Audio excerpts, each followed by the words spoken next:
সুপ্রভাত। আজ 18ই ডিসেম্বর। বিশিষ্ট স্বাধীনতা সংগ্রামী এবং পশ্চিমবঙ্গের প্রথম মুখ্যমন্ত্রী ডক্টর প্রফুল্লচন্দ্র ঘোষের প্রয়াণ দিবস। তিনি 1891 খ্রিস্টাব্দে 24শে ডিসেম্বর ঢাকার মালিকান্দা গ্রামে ধর্মপরায়ণ যাদব পরিবারে জন্মগ্রহণ করেন। তিনি অত্যন্ত মেধাবী এবং স্কলারশিপ পাওয়া ছাত্র ছিলেন। ঢাকার জগন্নাথ কলেজ থেকে বিজ্ঞান বিভাগের রসায়ন বিষয়ে স্নাতক পরীক্ষায় প্রথম শ্রেণীতে প্রথম স্থান অধিকার করেন এবং কলকাতা বিশ্ববিদ্যালয় থেকে স্নাতকোত্তর পরীক্ষাতেও রসায়ন বিষয়ে প্রথম শ্রেণীতে প্রথম স্থান অর্জন করেন। 1920 খ্রিস্টাব্দে তিনি ডক্টর অফ সায়েন্স ডিগ্রি অর্জন করেন। কিছুদিনের জন্য তিনি প্রেসিডেন্সি কলেজে অধ্যাপনা করেন। তারপর কলকাতার ট্যাক্সালে ডেপুটি অ্যাসেস মাস্টার হিসাবে নিযুক্ত হন এবং 1921 খ্রিস্টাব্দে চাকরি থেকে ইস্তফা দিয়ে ভারতীয় স্বাধীনতা আন্দোলনে যোগদান করেন। মহাত্মা গান্ধীর আদর্শে অভয় আশ্রম নির্মাণ করেন এবং বিপ্লবী পুলিন বিহারী দাসের সংস্পর্শে আসেন। 1924 খ্রিস্টাব্দে বঙ্গীয় প্রাদেশিক রাষ্ট্রীয় সমিতির সম্পাদক পদে দায়িত্ব গ্রহণ করেন। 1930 খ্রিস্টাব্দে লবণ সত্যাগ্রহে যোগদান করেন এবং 2 বছর কারাবাস করেন। 1939 খ্রিস্টাব্দে কংগ্রেস ওয়ার্কিং কমিটির সদস্যপদ গ্রহণ করেন। 1940 খ্রিস্টাব্দে যুদ্ধের বিরুদ্ধে ব্যক্তিগত সত্যাগ্রহে যোগদান করেন। তিনি বহুবার সব মিলিয়ে 8 বছর কারারুদ্ধ ছিলেন। তিনি 1947 খ্রিস্টাব্দে স্বাধীন ভারতের পশ্চিমবঙ্গের প্রথম মুখ্যমন্ত্রী হয়ে প্রশাসন কার্যের উৎকর্ষের জন্য ব্যবস্থা গ্রহণ করেন। দুর্নীতি দমনের চেষ্টা এবং দুর্নীতি রোধে রাষ্ট্রপতি শাসন জারি করেন। তিনি প্রাথমিক শিক্ষা বিস্তারের ব্যাপক পরিকল্পনা এবং 2 বছরের মধ্যে বাংলা ভাষাকে সরকারি ভাষারূপে পশ্চিমবঙ্গে প্রবর্তিত করার সিদ্ধান্ত গ্রহণ করেন।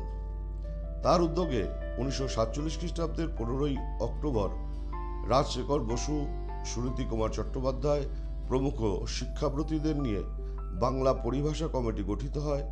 সুরেশচন্দ্র মজুমদারের উদ্যোগে এবং তার প্রচেষ্টায় রবীন্দ্রনাথের জোড়াসাঁকোর বাড়িটি রবীন্দ্রভারতী সোসাইটি নামে হাতে অর্পিত হয়। কংগ্রেসের ঊর্ধ্বতন মহলের সঙ্গে মতবিরোধের কারণে তাকে মন্ত্রীপদ থেকে সরে আসতে হয়।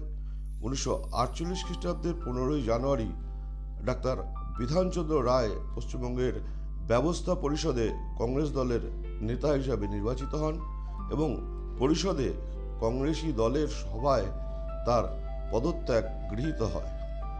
তিনি 1950 খ্রিস্টাব্দে নবগঠিত কৃষক মজদুর প্রজা দলের সম্পাদকের দায়িত্ব গ্রহণ করেন।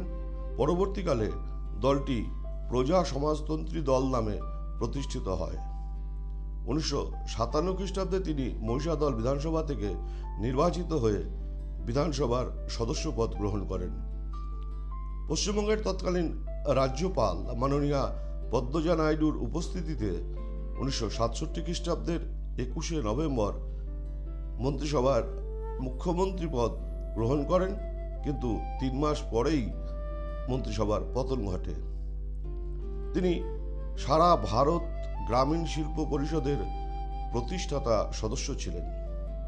আজীবন গান্ধীবাদী অকৃতদার মানুষটির শেষ জীবন কাটিয়েছেন নিঃসঙ্গ অবস্থায়, শ্রী অরবিন্দ চর্চায় এবং গ্রন্থ রচনায়।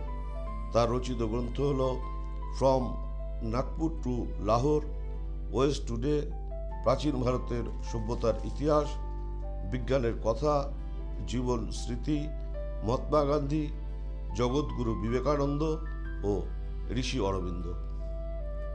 তিনি 1983 খ্রিস্টাব্দের আজকের দিনে কলকাতায় শেষ নিঃশ্বাস ত্যাগ করেন। প্রয়াণ দিবসে বিশিষ্ট স্বাধীনতা সংগ্রামী এবং স্বাধীন ভারতের পশ্চিমবঙ্গের প্রথম মুখ্যমন্ত্রীকে জানাই বিনম্র শ্রদ্ধা এবং প্রণাম। জয় হিন্দ।